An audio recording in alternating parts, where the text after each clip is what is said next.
Week 2 of the 2014 Stony Brook football season comes stacked with a formidable test in FBS opponent UConn in hopes of upset for the Sea Wolves. Always tough when called to battle an FBS foe, the Sea Wolves took UConn to the edge. Let's go to the highlights brought to you by Simplex Grinnell. We pick up action early in the first quarter. UConn on their first possession moves the ball down the field behind quarterback Chandler Whitmer. But ultimately, junior Naeem Cheeseborough comes up with the third down stop in the backfield, forcing UConn to kick a field goal and take the 3-0 lead. The Sea Wolves offense behind senior John Kinder shows progress this season, here with a 10-yard completion to senior Jari Level and a 9-yard run by sophomore Stacy Bedell. However, the offense stalls near midfield, what would lead to this, a beauty of a punt by senior Luke Allen, down at the UConn 1-yard line. A hungry Sea Wolves defense came out popping, with UConn's backs in their end zone, hunting for that safety. When back, Josh Mariner fumbles the ball into the end zone, and Cheeseborough, like a guided missile, finds the ball, recovering for a Stony Brook touchdown. A huge momentum swing for the Sea Wolves, pumping up their fans. The defense once again is making the plays. Blowing through the Husky offensive line is sophomore Aaron Thompson, pressuring quarterback Chandler Whitmer to make a rush mistake. Fumbling, Thompson dives on the loose ball, another big turnover for Stony Brook. The ensuing drive would stall, and they'll have to settle for this Primslaw Popek 33-yard field goal, extending the advantage 10-3.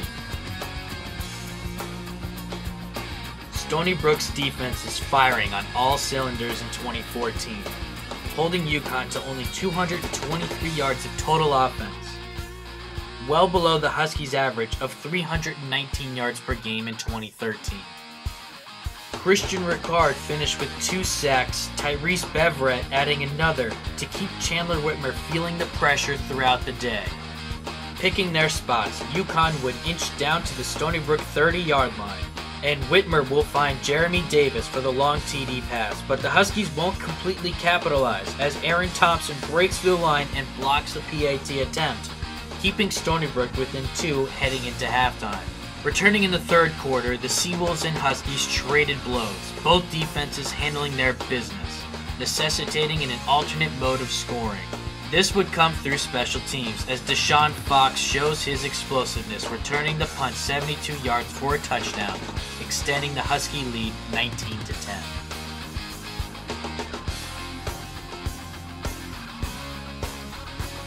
Head coach Chuck Priori would once again use 2 quarterbacks, splitting Kinder and junior Connor Bednarski, and despite a stout UConn defense, both Stony Brook quarterbacks were able to find room for a few big plays.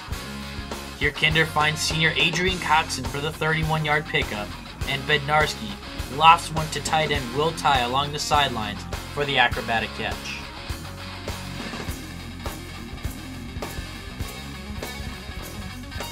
Late in the fourth quarter with Bednarski under center, the Sea Wolves finally enter UConn territory.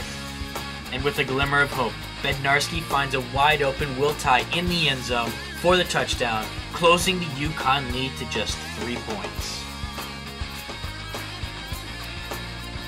The Sea Wolves defense holds, and with 37 seconds on the clock, Stony Brook looks for one more chance. However, the offense just cannot find its rhythm late, and UConn will squeak by the Sea Wolves with a 19-16 victory.